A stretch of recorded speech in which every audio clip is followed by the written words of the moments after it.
We think we know what Brandon Aiyuk wants from the 49ers. So why haven't they given it to him yet? Plus, a very familiar voice says this season is Super Bowl or bust for the 49ers. Do we agree with him? We'll get to all that and more on Bully Ball.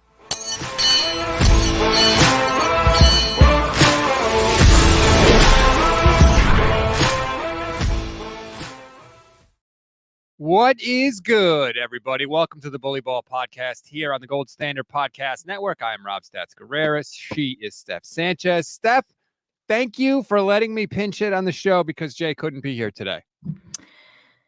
Thanks, Rob, for joining. Don't worry, I'm not going to poke fun at you this show. I'm just going to enjoy my time with you. Yeah, you'll do it next show when Jason is back. I know how you operate. I know your tricks, Sanchez. Don't worry about that. A lot to talk about on today's show. Didn't get to do a show yesterday, so I wanted to talk about the Brandon Aiyuk stuff because Jeremy Fowler had a report about his contract demands that I thought was pretty interesting. You sent me an article involving Adam Rank, who, of course, is very infamous among 49ers fans, and he's got more things to say about the Niners, so we're going to get to that as well. Let's start with the Jeremy Fowler stuff. If you missed it, I'll throw it up on the screen. He said, wait a minute, that's the wrong Jeremy Fowler quote board. Damn it. I am off to a bad start. I apologize. See, that's what happens. I didn't get my stuff ready ahead of time. I had the wrong one up there. There's too many Jeremy Fowler, Brandon Aiyuk reports. First of all, there's been a lot. Throw that out there. Here is the proper quote board, if it'll actually load. There we go. Fowler said, quote, I was told the benchmark here is Amon-Ra St. Brown because he got $28 million a year on a 4-year deal from Detroit. The goal, it appears, for Aiyuk is to try to beat that. He doesn't need to have the highest paid in the league, but he's done enough and accomplished enough in that offense to where he's probably going to have to be at that number or higher. Steph, just first blush reaction for you. Does that seem reasonable for Brandon Aiyuk? It seems reasonable because I think this is what we were expecting when that Amon-Ra St. Brown contract came out, when we saw the numbers. I think at first we were, uncomfortable with the $30 million. Now seeing the final details of that contract, it's more closer to $28 million. That's an easier pill for me to swallow. And so I think it should be for the 49ers as well. And they should not be surprised, for one, because they wait this long to get their extensions done, that other guys are going to get ahead of them in the market, set the market, and then have players like Brandon Aiyuk then wanting more than that. So it shouldn't be a surprise. And I think I'd be comfortable paying that amount. I think the 49ers would be too. Yeah, I like the way you broke down the Amon-Ra deal because the way it's reported and the breakdown are two different things. This isn't really a shock, like you said. The ballparks are known because it's all determined by the contracts that have gotten done, and a couple have gotten done recently, like you said. Just going by what Pro Football Talk has written about the Amon-Ra St. Brown deal, it's $35.2 million fully guaranteed at the moment of signing. The practical guarantee is a little over, it's about $63 million because the only way they could avoid paying him his salary in 2026 is to cut him after this year, which they're not going to do. So it's basically $62.7 million practical guarantee. The new money average is $30 million a year. But the last year, I guess, puffs that number up. So through 3 years, it's about $28 million per year. That seems relatively reasonable. The only thing I could think of is that do you think that there's some weird issue because of what Debo makes and they don't want Aiyuk to make more than Debo? Do you think that contract has anything to do with it? I hope it doesn't. That would be pretty silly, right? I mean, that deal was done a couple of years ago. And as we've seen, like the market sets the price. It isn't so much of, well, this player isn't better than this player. I mean, you could even make the argument Amon-Ra St. Brown is a better wide receiver. And yet we're having the conversation that Brandon Aiyuk may get paid more than him as far as the final numbers on his extension. Why? Because next man up is usually the guy that gets paid a little bit more. So again, we're like a couple years removed from the Debo deal. Mm-hmm. Aiyuk is going to get paid more than Debo. That's just the way it's going to work, just based on the timing of it all. So I'm hoping that wouldn't be the issue. I hope so too. I think that Aiyuk is a better fit in the offense than Debo Samuel, frankly. If Debo doesn't like it, tough. Ball out again next year, Debo, and then you can get a higher deal. But yesterday's price is not today's price. Whatever you paid for Debo was great, but that deal is old now. I wish Jay was here. Now that I'm here and I'm like part of the show, I get to play with all my little toys that I have here, and I like the good soundboard. You never know That what was epic. Classic. Buckle up, buddy. You got buckle up. Get ready to pay $28 million plus, bucko. Oh, I liked one of the first comments from Oscar Alfaro, YouTube channel member. Why not? It's not my money. Exactly. Go for it. Gosh, fans get so hung up on like millions that don't even belong to them. And they get so pissed off about paying a player and saying this player isn't worth this, he's not worth that. Who cares? It's not your money. And the 49ers have shown that they're pretty good at navigating the cap and structuring these deals, staggering it in such a way where it does not hurt them in the present time. And so I think, come on, have some trust. And I wish it was my money, but it isn't. So I don't care. Jeremy Seeking says, unless the 49ers turn into a pass-oriented offense, I don't think he deserves $28 million a year. If he gets 140 targets, maybe, but he won't get that. I understand the thinking that like you want to get your money's worth out of the contract, but also like a lot of Amon-Ra St. Brown's catches are in the slot over the middle. They're shorter catches. Like Aiyuk is maximizing every single catch with the damn ball. I mean, if it wasn't for that stupid Week 18 game against the Rams when Sam Darnold was in there, Aiyuk would have led the league in yards per catch. Like he's getting chunk plays down the field. So I think you are getting your money's worth, even if you're not getting necessarily the volume of catches that you get with Amon-Ra St. Brown or some of these other receivers.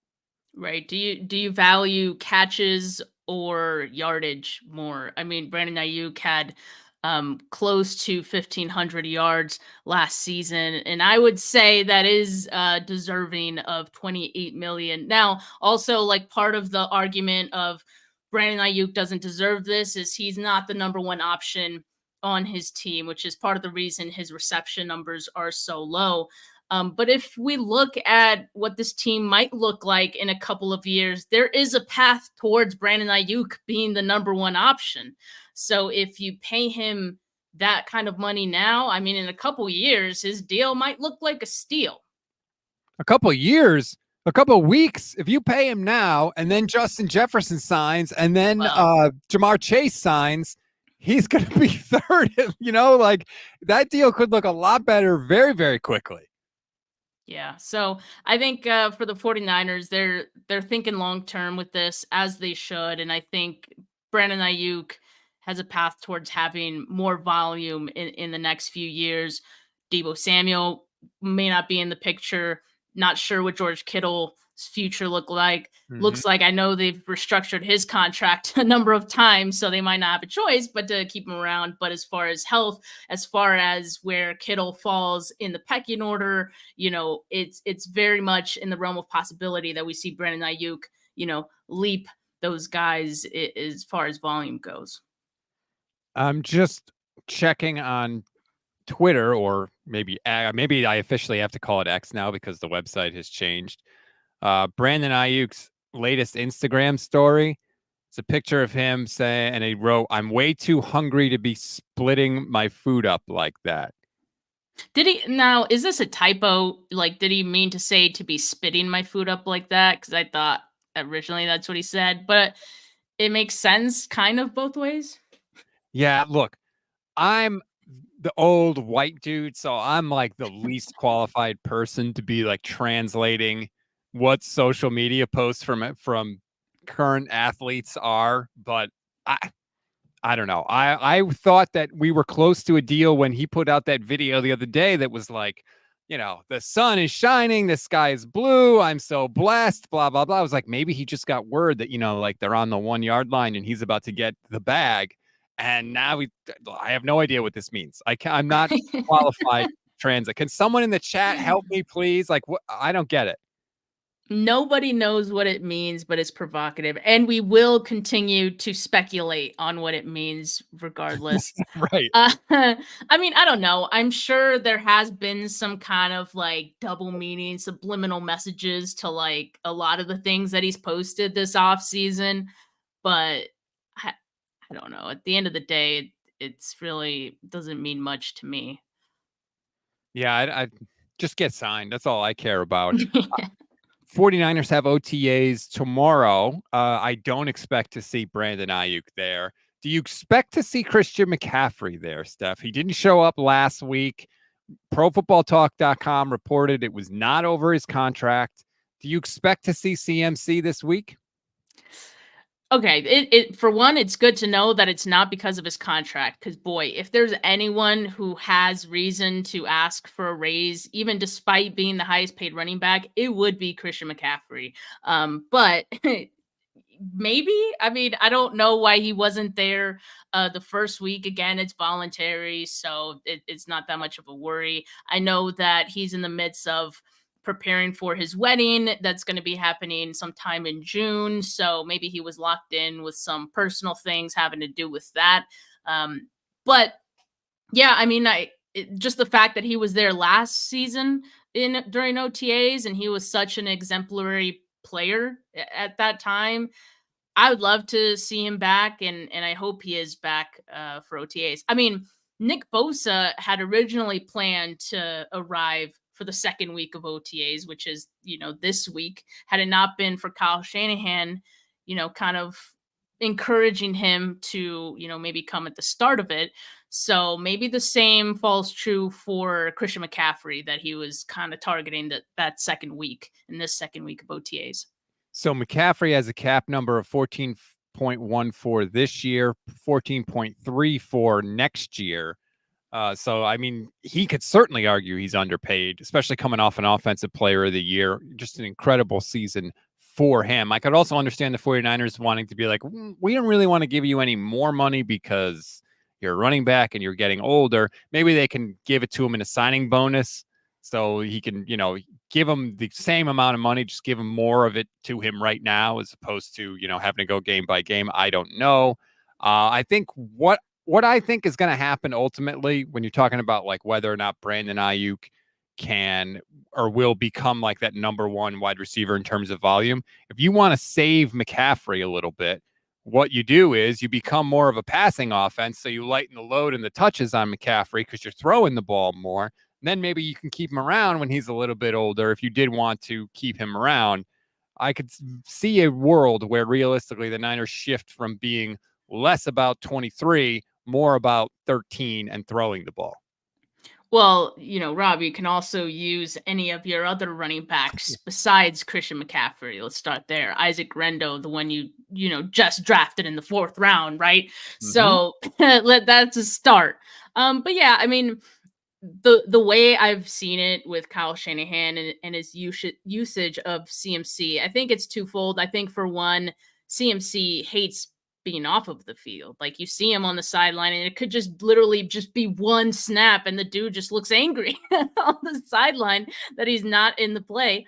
And then two, I think Kyle Shanahan just can't help himself but want to use, a toy as fast and shiny and good as Christian McCaffrey is. So yes, maybe there will be a bit of a reduction in Christian McCaffrey's volume this season. He definitely deserves it. And also, if you want to preserve him for the long haul, another long season as we're expecting, that'd be one smart way to do it. But as far as that actually happening, I'm not sure. So I was in my DMs yesterday and somebody named Valerie Gonzalez hit me up and was like breaking down the Christian McCaffrey stuff for me. I was super helpful. She was sending me some Instagram videos from McCaffrey's fiance, Olivia Copo. And in the video, as she pointed out to me, like you could see at one point, there's a little note on a mirror, and it's like 35 days away from the wedding, which would put the wedding at the end of June. So like it seems like they scheduled around football. So the fact that Christian McCaffrey wasn't there, to me, I don't think it was a wedding thing. That's why I'm wondering, like, is it a contract thing? Because it seems like with the wedding, they've sort of taken that football schedule into account.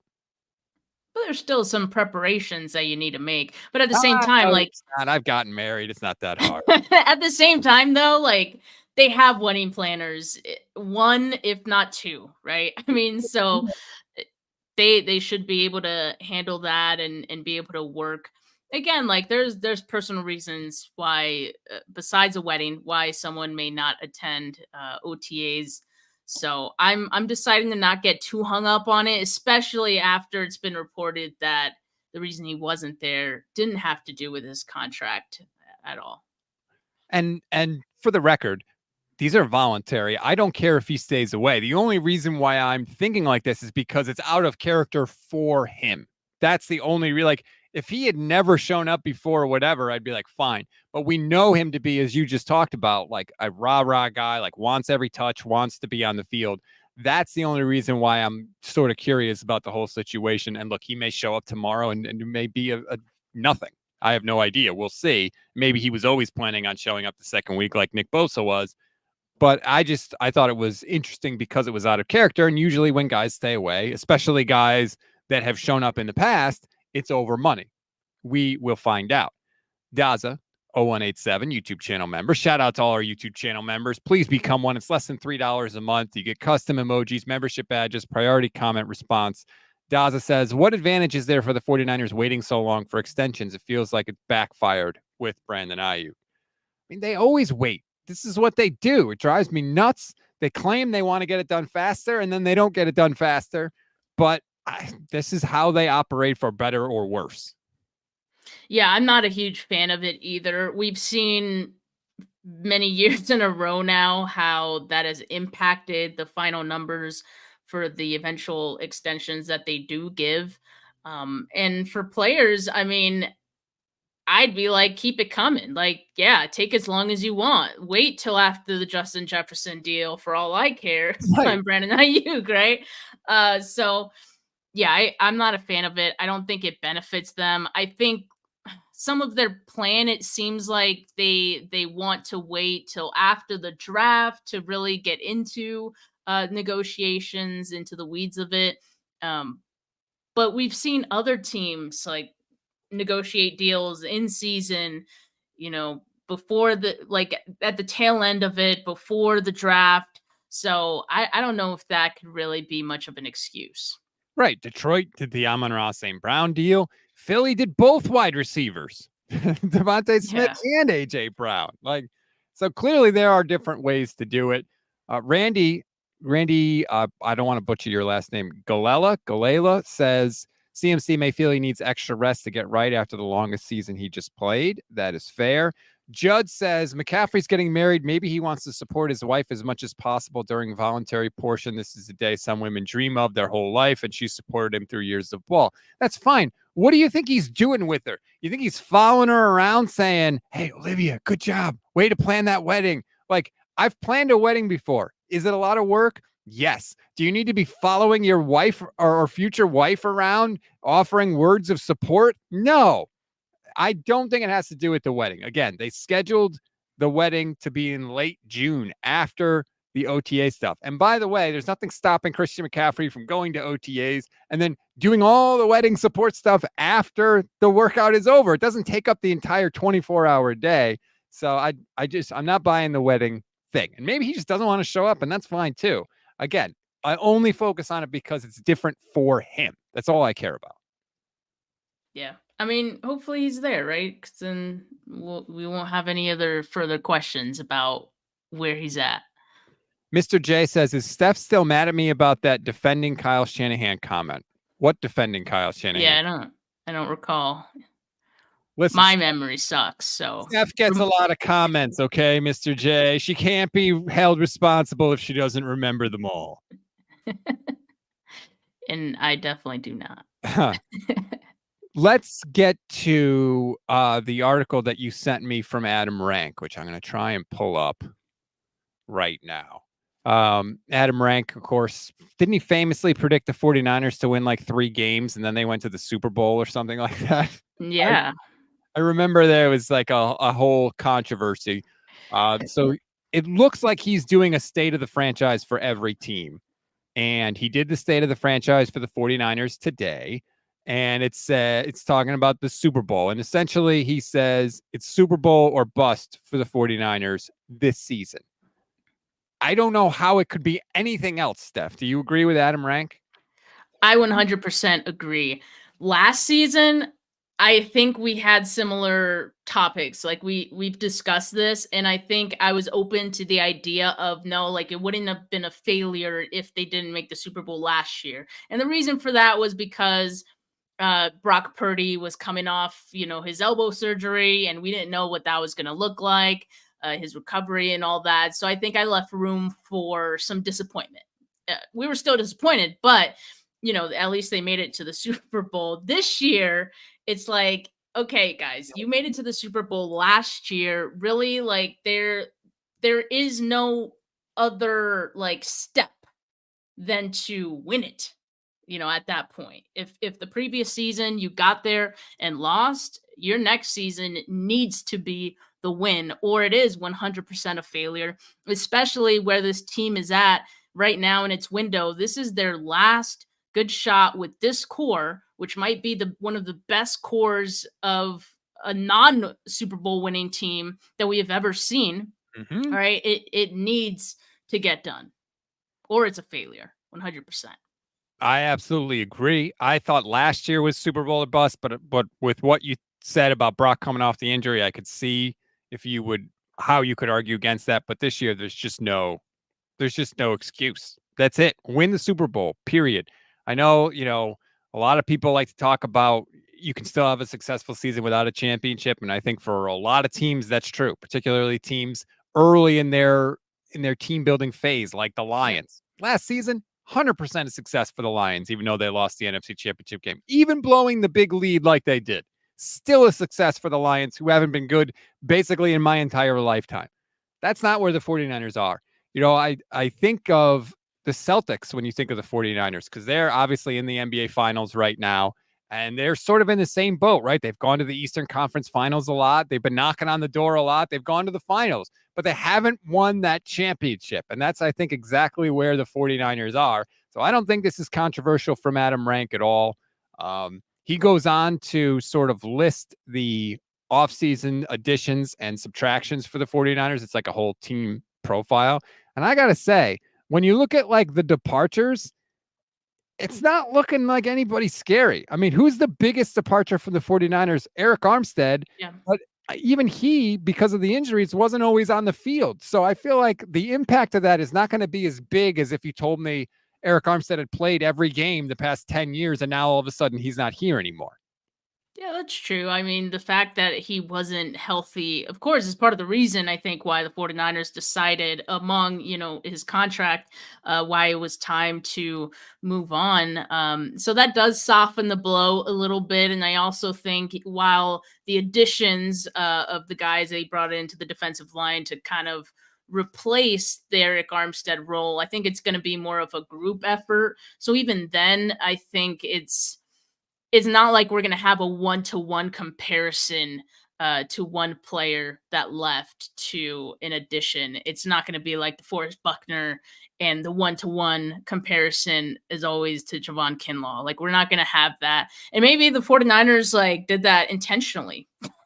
Now that I think about it, because that kind of haunted them for quite some time. Now you got a couple of guys kind of taking on that role, and I mean, if they're kind of a sum of what Aiyuk Armstead was, so if one of them, maybe doesn't exactly pan out, there's still, one of those other guys that could overperform. So we'll see. I guess I'm cautiously optimistic about what that's going to look like, but I agree. I think that is the biggest, departure, and it's not that big of a scary one when you consider how much time he missed. Michelle Majuk and I did bold predictions for the 49ers on Friday, and one of my bold predictions was that Leonard Floyd is going to have more sacks than anybody that's been opposite Nick Bosa in his time here. And it's not super bold, I guess you could argue, but Eric Armstead has that title right now with 10. That was Bosa's rookie year. Armstead had 10 sacks. Since then, the highest, I think, is Javon Hargrave with 7. Like, that is how they have been searching for someone opposite Nick Bosa. I think they finally found it this year. So even though, maybe the run defense may not be quite as potent as it has in years past, I know some people are worried about that. I think the pass rush is going to be as good as it has been in the Nick Bosa era, which goes all the way back to 2019. Yeah, and that isn't crazy because I recall when the 49ers signed him, we were pointing out the fact that, hey, this guy hasn't had less than like 9 sacks since 2020. So that's a pretty decent sample size of consistency. And I think with this supporting cast around him, it's not at all crazy to think that he could do that. Now, I will caution though, we were kind of thinking the same about, and this is a different position, but we were thinking the same of Javon Hargrave when he joined the 49ers. He was like, well, he had this many sacks with the Eagles. He's going to have along the same or maybe even better of a supporting cast in San Francisco. He should be able to do the same. That didn't happen. So I don't know. It's not always apples to oranges. He still had 7 last year, which was solid, but it wasn't the 11 he had with Philadelphia. And honestly, I can't even remember all 7 of the sacks from Javon Hargrave. If you asked me if he had 7, I probably would have said no last year, but maybe that's just my own. Do you remember? Can you remember one specific sack that Javon Hargrave have? Off the top of my head, I can't remember. Well, I have bad memory, but I could probably remember he had a couple. I'm not gonna remember who it was on. Yeah, I can't remember. I just have bad memory, so don't. He may be better. He could be better next year too, by the way. Especially if we buy what the 49ers. He has to be. You think he has to be? He has to be, Rob. I think he underperformed based on expectations with him in San Francisco. So to me, he has to be, especially with no Javon Kinlaw there, with no Eric Armstead. It's all you, big guy. Let's see it, Gravedigger. He's cap number this year, 2024, $9.2 million. And then 2025 is $28 million. Man. Yes. He has to. Yeah, good God. He has to. I mean, I'm sure they would restructure that. He doesn't have any guaranteed money after this year, so I'm sure that there would be things happening with that contract. But yeah, you're right. He absolutely has to be. And maybe he will be if you're buying what the 49ers are selling with that, Nick Sorensen or Brandon Staley or whoever is really going to fix, that marriage of front and coverage. And will it be better? Yes. But again, they were 3rd in points allowed last year for the whole year, 3rd in points allowed. So it's not like it may not have functioned the way the 49ers wanted it to, but they were still a really good defense last year. Yeah, I mean, I think if you look at the entirety of it, yes. I think if you look at the run defense, there were certain things there were some leaks. There were some leaks in that. So while the machine was working, I mean, a leak is not good, and their run defense to me was the biggest issue. Second one being the lack of pressure at times.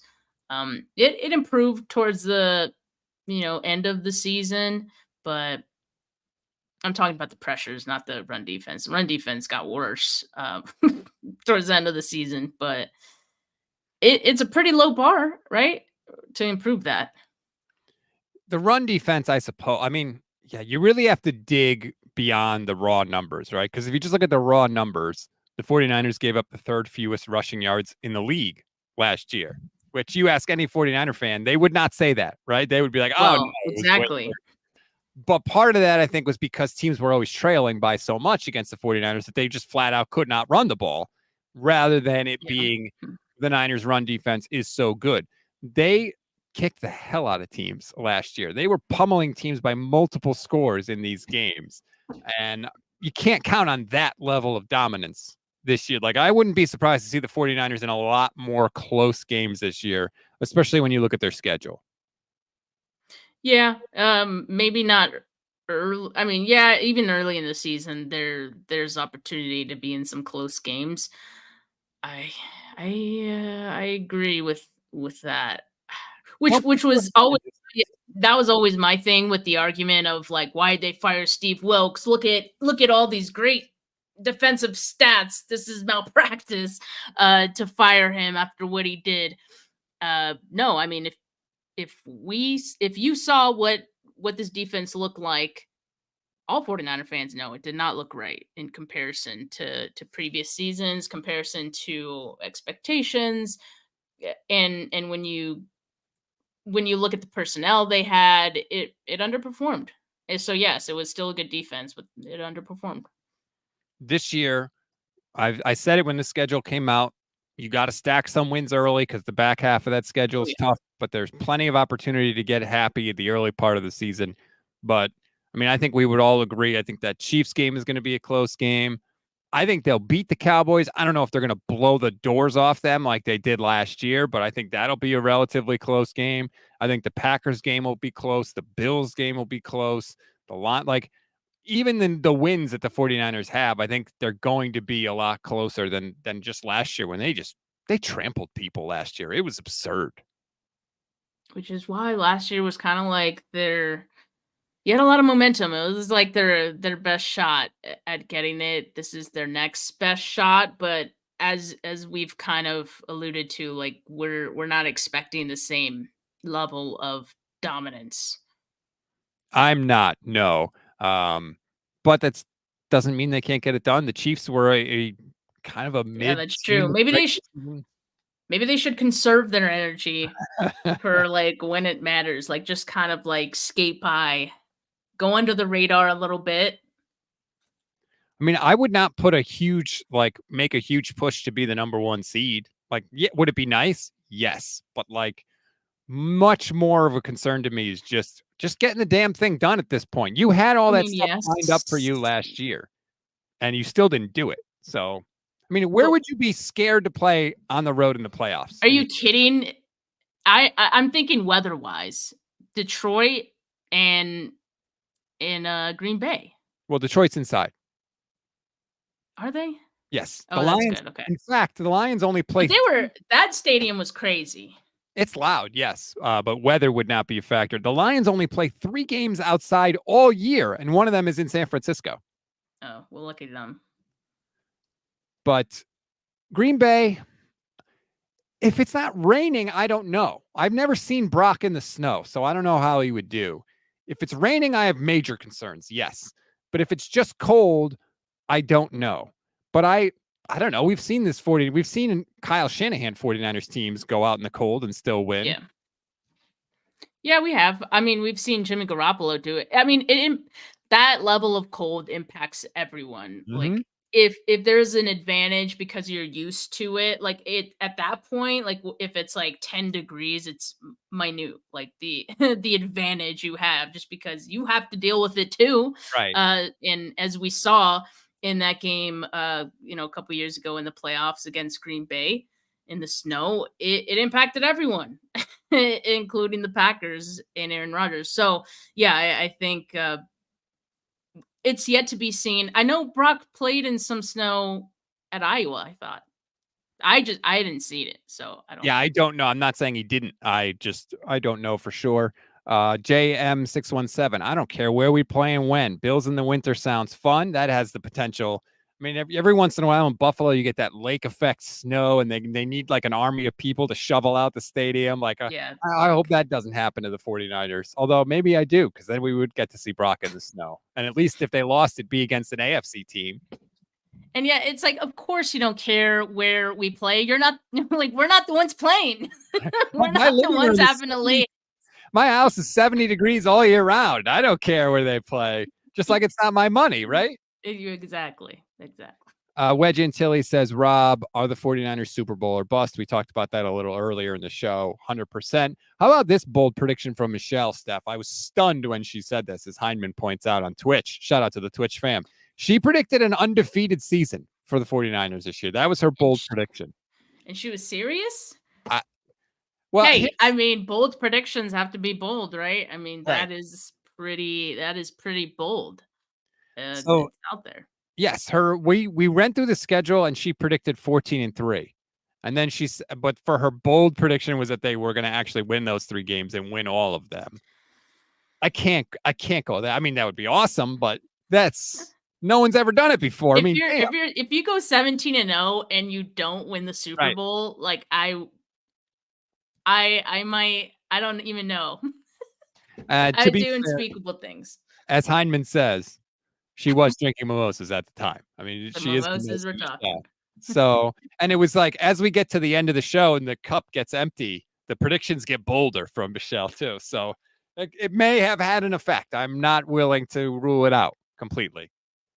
Mimosa predictions. I like it. Kenny says, I don't know if blocking a punt for a touchdown is a sustainable football winning strategy. True, you wouldn't have needed to block a punt for a touchdown if Jimmy Garoppolo didn't throw one of the stupidest interceptions I've ever seen right before halftime of that game, if you recall, Kenny, and God knows I do. And he could have done that if it wasn't snowing and, sub-0 degrees, It's true. One more thing I wanted to get to before the end of the show. I sent it to you and Jay on the text chain. Apparently, the league is considering changing OTAs, and essentially they want to have, like, instead of having OTAs and then a break and then training camp, they essentially want to delay the start of everything and just have OTAs sort of bleed into one long training camp. And like you were talking about, it's not my life, so it doesn't really affect me. But I was just thinking, in terms of content creation, is this good or bad for us, Steph? Oh, God. It's kind of awful. It's kind of awful. But at the same time, like, we have that lull in between mandatory minicamp and training camp that is just so annoying, and it's excruciating. So if you just take those days and move it to the front and have OTAs or whatever they're going to call it, be a little bit later, that's fine. We would just probably spend a little more time talking about post-draft stuff, projecting things as we do in the off season. So I don't know. I think for that it sucks, but for teams, I think for the players, I think they would like that. I think Yes. It's a way better ramp up, and as far as like conditioning your body and keeping it conditioned as to avoid injury, I think it's way better to have just one block of football that goes straight into your season rather than that long break. I mean, the break doesn't really make a lot of sense to me. The question is, how would that impact rookies? Because, like, I imagine rookies are still going to have a rookie mini camp, like, following the draft right after that. Mm-hmm. But then what do they do after that? Are they going to have that structure of knowing what to do in that time after they've been drafted? Yeah, that's a fair question to ask. I think that the players like it, like you said, because it's like, okay, we're off and then it starts. And once it starts, then we're in it. You're not doing this weird 40 days of death, as I call it, between OTAs and training camp. So just looking at the schedule real quick as I check my calendar. OTAs today, OTAs tomorrow, OTAs Friday. Then you have mandatory minicamp that I believe starts on June 4th. Yeah, and that's just 2 days, right? That's June 4th to the 6th. Yes, 4th, 5th, and 6th, I think. Yeah. And then nothing. And then training camp in July or late July, early August.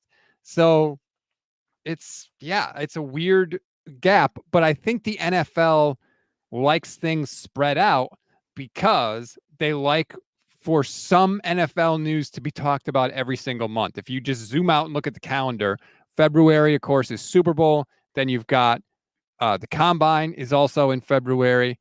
Then you have March is free agency. April is the draft.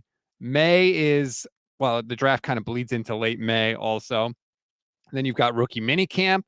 Then in June, you've got OTAs and or mandatory camp. July is kind of nothing. And then training camp starts late July, August. And then you're back into like the regular flow. The league likes it to be spread out so that you can basically talk about the NFL all year round. If they delay it and do this sort of new plan, maybe that gets messed with a little bit. And I don't know if they like that or not. Well, to the NFL, I say, buck up, deal with it. And then also it would be up to them to kind of figure out how to then spread out maybe some of the, like the draft. Maybe they can look at having that a little bit later in the off season, maybe, to just kind of spread it out. Cause the draft is like end of April. So if they just made it early May, I mean, that could work. Like we said, it ultimately will do whatever, will adjust. I think that really what they're thinking too is they know they're going to 18 games soon. Exactly. That's another, That's another thing too. This is the least they can do. Right. And I think they're trying to think ahead, like all right, we got to play this extra game now. What can we get out of this? How do we sort of situate things to try and protect ourselves a little bit? Because they are going to 18 games. Like that is a thing. They've wanted to go to 18 games since the season was only 16 games long. This whole 17 game thing was always going to be like a stopgap. It was never the end game. They're going to go to 18 games. They're going to get rid of 1 week of the preseason. God knows they should throw an extra bye in there. I don't know if they will or not because they really don't give a crap. But that's eventually what's going to happen. So I think part of this revised offseason thing is all with that in mind. Yeah, because they want to be able to do something like add another game that tells people we don't care about player safety, while on the other hand, doing something they can point to and be like, wait, we do. We're doing this for you. So that's just the way the NFL likes to balance their hypocrisy a little bit. Right. Yeah, we really do care about player safety, except we're going to have something like 10 teams play 3 games in 10 days or some just absurd thing. We're going to have teams play on Wednesday, teams playing multiple short week games on Thursday. But don't worry, we really do care. Just trust us.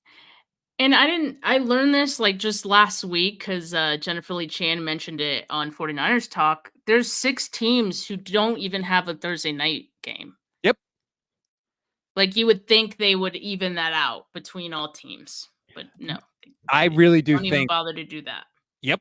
I think in the past like 5 years, they have said, forget competitive balance. Forget the whole schedule is going to be TV ratings. That's all we care about. I mean, the 49ers have negative 21 or 22 rest days this year. That was the most in the league. Last year, they had negative 20 or 21 rest days. That was the most in the league. And when they got called out on it, they said, they still made the playoffs. It doesn't really matter. Like they don't care about that at all. It's all about ratings and TV. It's like that one soundbite. I'm tired of this, Grandpa. That's too damn bad. That's the NFL to their players. What the hell was that? Just look that one up and please put it in on the board, the final cut for the audio, please. Yeah. All right. I'll have to slide that one in there. Yeah. It's annoying as all hell. And I just hate the fact that when they got called out on it, they were like, well, you overcame it, so it couldn't have been a problem. It's like, yeah, exactly. Not how that works. That's like, just like gaslighting. You're right. Like if you had to go to work and I slashed all your tires and you still got there, I can't be like, Steph, what's the big deal? You were there. Yeah, exactly. That's just like gaslighting, manipulative, argument to make it seem like it's all right. No, it's awful. It's awful. And yeah, maybe the 49ers are equipped to overcome it. And I'll just say this, like, just because they overcame it 1 year doesn't mean that the compounding effect of having to do it 2 years, mind you, for a team that just climbed this mountain, just to not get to the final goal. I mean, mentally, the thought of having to do it all over again with all of this in mind, I mean, yeah, that makes it tough. And I think when you look at the Ravens, they have like the most rest, and it's like plus 16 days of rest. Like the disparity is so freaking huge, but they don't care. I mean, hell, the guy from the scheduling thing said, "Oh well, we put the Jets on prime time because they owed us because of last year. Last year we thought we were going to get Aaron Rodgers in prime time, so he put him on a bunch in prime time, and Rodgers got hurt, so people didn't get that. So now they're doing it again this year. It's like what?" That's not how any of this works, but to them it is. And like we need to acknowledge it and just get over it because that's what it's going to be from now on. Ratings. Yep. They know what they're doing, though. I'll say that. God knows the NFL is making money hand over fist. As long as the cap continues to go up, I mean, that's fine because that at the end of the day does help the 49ers quite a bit. Valerie in the chat. Ravens are plus 16 rest days while the Niners are at negative 21 rest days. That's Valerie who was giving me the Christian McCaffrey info. Thank you, Valerie, coming through for me again. Appreciate it. That's the kind of listenership we have here on the Gold Standard Podcast Network. All right, that's going to do it for this edition of the show. Thanks, everybody, again. Please rate, review, and follow the Gold Standard Podcast Network. Like and subscribe to the YouTube channel. Click the bell so you get notified every single time we go live, which is every single day. Make sure you like and subscribe to the 49 Carats YouTube channel as well. What do you got cooking over there, Steph? Oh, man. I mean, tomorrow I'm going to be going live again with Desi, going to be talking about OTAs. And because the media will be there, we'll be replenished with some more content to overreact to. And we get to hear from Brian Schneider tomorrow, who is the Niners special teams coach, which normally I wouldn't care about at all. But I'm fascinated by this kickoff rule and how teams are preparing for it and like what they're going to do. So I kind of want to see what he has to say. I hope they ask him like who's going to be returning kicks. It's the most excited I've ever been for a special teams coordinator interview in my life. Which, you know what that means? The interview is going to be a complete dud and we're going to get nothing. No new information. Why do you have to deflate my balloon like that, Steph? I am preparing you because I've done the same thing. I was like so excited for like the Brandon Staley presser, and it was just so like it was a big nothing burger, and I was just like, why was I looking forward to this? So thinking the same for Brian Schneider. At least I wouldn't be surprised. I am looking forward to seeing like what he does have to say. Although again, he's going to keep it close to the vest just because every team is going to figure out or trying to figure out how to go about this. And they're not going to, just willy-nilly mention what they're doing to maybe benefit another team and their strategy with it. So I think they're going to keep it kind of under wraps until training camp. We'll kind of get to see what they're thinking. We'll also hear from select players tomorrow as well, trying to figure out who's left because they let Brock talk. They let Bosa talk. If McCaffrey's not there, if he's there, maybe Debo. That'd be interesting to hear from Debo. We haven't heard from Kittle yet. I mean, he's never met a microphone he didn't like. He cut his hair. Did you see that? Was that true though? Because the reason that people thought he cut his hair was because he was wearing a hat and you could just see like the shaved hair underneath. But what Kittle likes to do, and I've seen him do this before, is he puts his hair like into the hat, so then you can't see it like flowing out. I just like the fact that we got to see your hair flowing in that little demonstration that you just did. Your hair is a sensation. It's taking over. You need to make social media accounts for your hair, Steph. We need it. Rob, you know what I was thinking actually during that 40 days of death or, a slow season between mandatory minicamp and training camp. I think I might put out like a hair tutorial or something on my YouTube just to diversify the content a little bit. Oh my God, I'm here for it. We need it. Now you have to do it. You've put it out into the universe. You can't just throw that out there and then take it away from us. I'll do it. What else am I gonna do during that time? I might do some food content. Who knows? I'll fill that time up with something interesting. I don't know. Maybe you'll fly out to San Francisco and make a scheduling video. Who knows what you might be up to in those 40 days? Apparently, that's the thing that you do. And that's why you hit the notification bell so you always know what goes on in our lives. See that? Professional host right there. That's it, Chaz. All right, everybody. Enjoy the rest of your Tuesday. Thanks to Jay for letting me hop in. Hopefully he'll be back next week. We'll talk to you soon. Peace.